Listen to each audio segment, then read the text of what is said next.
Hello everyone, कशा आहात तुम्ही सर्व? आय होप की तुम्ही सर्वजण मस्त आणि मजेत असणार आहे. काही गोष्टी जर आपल्याला जमत नसल्या ना तर त्या कराव्याशाच वाटत नाही. सेम माझं पिकोफॉलच्या बाबतीत तसं व्हायचं.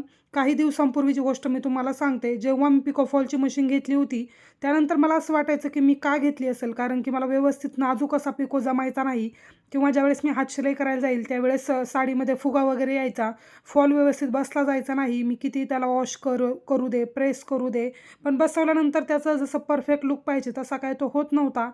फॉल बसवल्यानंतर मी त्याला परत प्रेस करून पाहायची की तो व्यवस्थित होतोय की नाही. पण तरीसुद्धा ज्या सुळसुळीत साड्या असतात, डेली वापरायच्या ज्या काही साड्या असतात, त्यांना फॉल बसवणं थोडंसं अवघड जायचं. मग त्याच्यानंतर मी काय केलं, ज्यावेळेस मला पिको थोडासा व्यवस्थित जमायला लागला त्यावेळेस मग मी 5 नंबर टीप आपली जी काही साधी मशीन असते त्याला देऊन घ्यायची आणि मग त्यानंतर हातशिलाई करून घ्यायची. आणि हातशिलाई एकदा झाली की ती टीप मी उसवायची, जेणेकरून की मला ते सोपं वाटायला लागलं. पण काही वेळानंतर कामाचा जसा माझा वेग वाढत चालला तसं मला असं वाटायचं की आता माझा फारसा वेळ याच्यामध्ये जातोय, कारण की 5 नंबर टीप द्यायला परत साध्या मशीनकडे जायचं, त्यानंतर परत हातशिलाई झाल्यानंतर ती टीप उसवायची. हा सर्वाचं कामाचं मला ओझं वाटायला लागलं आणि त्याच्यानंतर मग जे काही पिकोफॉलचं काम होतं ते सरसकट मी दुसरीकडे द्यायला लागले. म्हणजे ते जोडणं असेल किंवा त्याला हातशिलाई करणं असेल, आणि ते मला सोपं वाटायचं. पण काही गोष्टी अशा असतात की आपण जशा पुढं जातो तसं ते आपल्याला डिफिकल्ट वाटायला लागतं. मग त्या साड्या घरातून घेऊन जायच्या, फॉल धुवून द्यायचे, प्रेस करून द्यायचे, धागे त्याला मॅचिंग द्यायचे. नेऊन दिल्यानंतर परत ज्यावेळेस त्यांचं ते काम फिनिश होईल त्यावेळेस परत त्या घ्यायला जायचं. कधी-कधी राम झोपलेला असायचा, मला पॉसिबल व्हायचं नाही. कस्टमर आलेले असायचे, मग त्यांना कॉल करा, त्यांची पण धावपळ व्हायची आणि माझी पण धावपळ व्हायची. पण मध्यंतरी मी इतकं मनावर घेतलं की मी कंटिन्यू 2-3 दिवस पिको फॉल करत होते. आज जर 4 साड्या केल्या तर उद्या 4. एखादं काम आपण कंटिन्यू केलं की त्याच्यामधला आपला कामाचा स्पीडसुद्धा वाढतो. त्याच पद्धतीने आता 2-3 दिवस झाले मी सारखं पिको फॉलचं जास्त मनावर घेतले.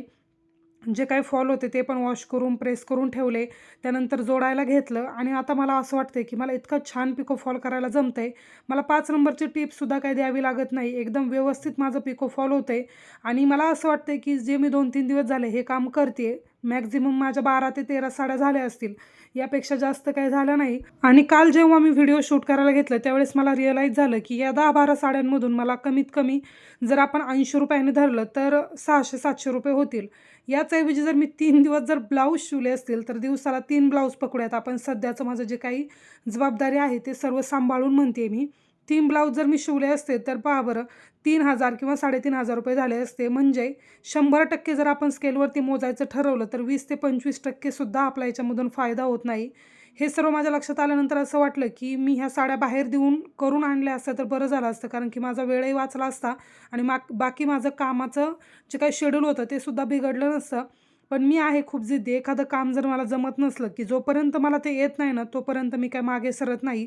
आणि ते पिको फॉलची गोष्ट आली की मी कंटाळा करायची. कधी-कधी असं व्हायचं, कस्टमर यायचं, त्यांचा ब्लाऊज रेडी असायचा पण जे पिको फॉलचं काम आहे ते रेडी नसायचं. मग आता मला असं वाटायचं की जाऊ दे, पिको फॉलमध्ये काही परवडत नाही आणि मग मी ती बाहेर देऊन टाकायची. मशीनकडे दुर्लक्ष झालं. मशीनला मी प्रॉपर ऑइलिंग करत नव्हते. मशीन अशीच धूळ खात एका बाजूला पडली होती.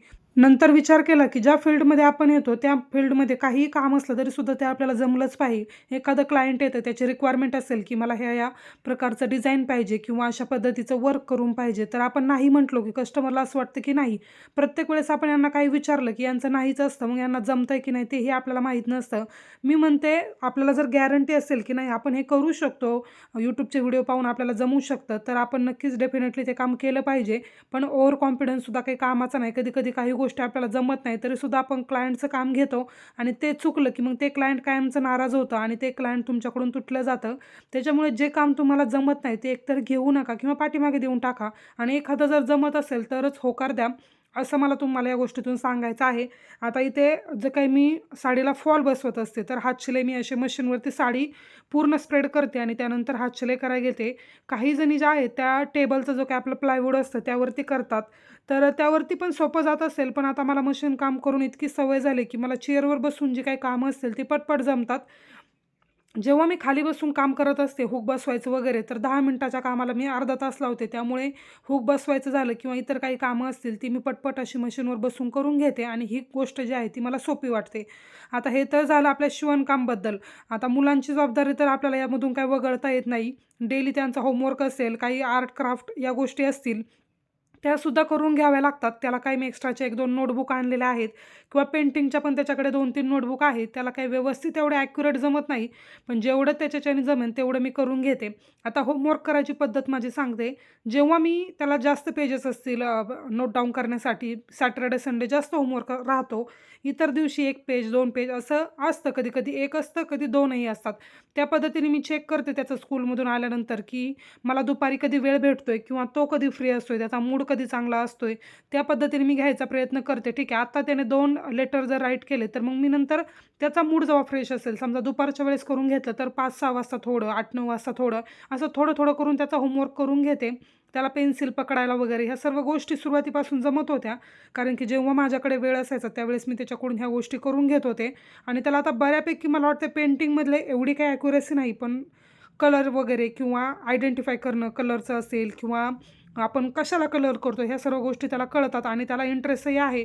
आता व्हिडिओमध्ये तुम्ही पाहत असाल की मी त्याच्याकडे मागत होते की मी तुझ्या हाताला पकडते आणि त्यानंतर तू कर, पण नाही, त्याचं असं चाललं होतं की माझं मी करतो.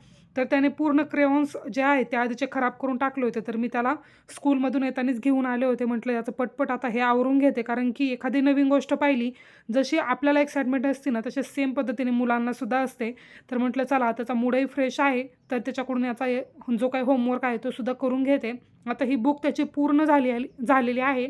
काही ॲक्टिव्हिटी स्कूलमध्ये करून घेतात आणि जे होमवर्कसाठी देतात ते आपल्याला ग्रुपमध्ये वगैरे कळतं. तर त्या पद्धतीने मी करून घेते आणि संध्याकाळी काही त्याचं करून घ्यायचं होतं, तर म्हटलं चला आता त्याला झोपवते आणि माझं पुढचं काम करायला घेते. आत्ताच्या आपल्या जर्नीमध्ये तुम्ही माझं शिवणकाम पाहिलं किंवा घरातली कामं असतील, मुलांची जबाबदारी असेल, या सर्व गोष्टी होत्या. मध्यंतरी मी एका व्लॉगमध्ये म्हटलं होतं की मला फारसा काही वेळ भेटत नाही, त्याच्यामुळे मग मी कटिंग स्टिचिंगचे व्हिडिओ टाकायला मला जमत नाही. तर एक ताई म्हटल्या की तुम्हाला व्लॉग करायला टाईम आहे, पण कटिंगचे व्हिडिओ टाकायला वेळ भेटत नाही. आता ही त्यांची कमेंट पॉझिटिव्ह होती की निगेटिव्ह होती मलाही माहीत नाही, कारण की खाली मी त्यांच्या बरेच कमेंट चेक केल्या.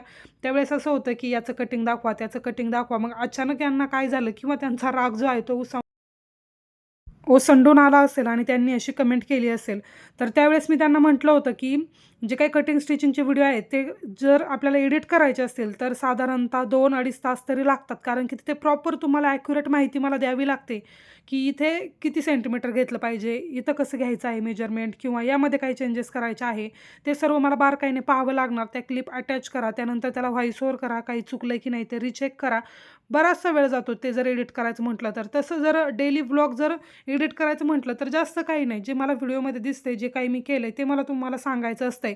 जर कटिंग स्टिचिंगमध्ये मी तुम्हाला चुकीचं काही सांगितलं किंवा चुकीचं गाईड केलं तर तुमचंच त्यामध्ये नुकसान आहे. त्याच्यामुळे जेव्हा मला असं वाटेल की नाही माझ्याकडे आता प्रॉपर वेळ भेटतोय आणि सणासुदीचे दिवस आहे, जसं श्रावण चालू होतं, तुम्हाला माहिती बरेचसे सण येतात, त्यामुळे कामाचा पण बराचसा लोड असतो. घरकाम झालं, शिवणकाम झालं, रामची जबाबदारी झालं, स्कूलमध्ये त्याला सोडून येईपर्यंत मला 12-12:30 होतात. तिथून पुढे आल्यानंतर त्याचं खाणं असेल, झोपणं असेल, त्याचे मूड स्विंग्स असतील, सर्व मला पाहावं लागतं. त्यानंतर मला कुठे 1-1.5 वाजता मशीनवरती बसायला वेळ भेटतो. तिथून पुढे कंटिन्यू 5-6 वाजेपर्यंत माझं काम चालतं. मग झालं आपलं संध्याकाळचं रुटीन परत स्टार्ट. जेव्हापासून मी शिवणकाम करते तेव्हापासून माझ्या बॉडीच्या हेल्थमध्ये जे काय आहे ते खूप सारे बदल झाले. सुरुवातीचं जे काय आपलं वेट होतं त्यापेक्षा खूप माझं गेन झालं. तर ह्या सर्व गोष्टी शिवणकामामुळे होतात का असं मला सुरुवातीला वाटत होतं, पण हा सर्व माझा गैरसमज होता. जर आपण आपली लाईफस्टाईल व्यवस्थित ठेवली किंवा जर आपण स्वतःला मेंटेन केलं तर आपलं वजन कसं वाढणार. हो, थोडाफार बदल तर होतो, कारण की चेअरवरती आपण कंटिन्यू बसतो, त्यामुळे कमरेखालचं थोडंसं वजन आपलं वाढतं. थोडं म्हणण्यापेक्षा जास्तच वाढतं मी असं म्हणेल. जर कामाचा लोड जास्त झाला तर कंटिन्यू दिवसभर बसावंसुद्धा लागतं आणि एका जागेवरती बसून आपलं थोडासा जो काही कमरेखालचा पोर्शन आहे तो तर इन्क्रीज होतोच. वरती बॉडीमध्ये काही जास्त चेंजेस होत नाही, पण जर आपली लाईफस्टाईल किंवा जेवण वगैरे व्यवस्थित असेल तर ते प्रॉपर होऊ शकतं. पण आता सध्या तरी माझं काही हेल्थकडे एवढं जास्त लक्ष राहत नाही, त्यामुळे माझं वेट बरंचसं इन्क्रीज झालेलं आहे. आणि दुसरा राहिला प्रश्न की कमरेला आणि मानेला त्रास होतो का, अशासुद्धा बरेच कमेंट असतात. तर माझं जास्त तरी काही मला वाटत नाही आणि किंवा जास्त पेनफुल आहे किंवा आता मला शिवणकाम करायला जमणारच नाही असं माझं कधी होत नाही. आणि राहिला डोळ्यांचा प्रश्न, तर मला सुरुवातीपासून म्हणजे जेव्हा मी 9th स्टँडर्डमध्ये होते तेव्हापासून मला चष्मा आहे, त्याच्यामुळे मला थोडाफार त्रास होतो.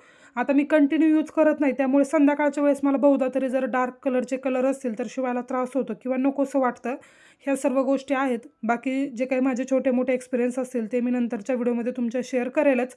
राहिला प्रश्न आपण पिकोफॉलला किती पैसे घेतो, तर मी पिकोफॉलचे ₹80 घेते आणि जर दोन्ही बाजूने हातशिलाई करायचे असेल, ज्यावेळेस स्टोनचे ब्लाऊज साड्या वगैरे असतात तर त्यावेळेस मी त्याचे 10 रुपये एक्स्ट्रा म्हणजेच 90 रुपये घेत असते. बाकी तुम्ही पिको फॉलचे किती पैसे घेता आणि तुम्हाला त्यामध्ये परवडतं का हे मला नक्की कमेंट करून सांगा. बाकी व्हिडिओमध्ये तुम्ही पाहत असाल की शोल्डर उतरण्याचं मी कारण जे काय आहे ते शॉर्ट व्हिडिओमध्ये सांगितलेलं आहे आणि त्यावरती उपायसुद्धा सांगितलेला आहे. काल व्हिडिओ तो मी अपलोड केलेला आहे. जर पाहिला नसेल तर नक्की चेकआउट करा आणि बाकी व्हिडिओ कसा वाटला ते मला कमेंटद्वारे कळवा. भेटूयात नेक्स्ट व्हिडिओमध्ये. तोपर्यंत बाय.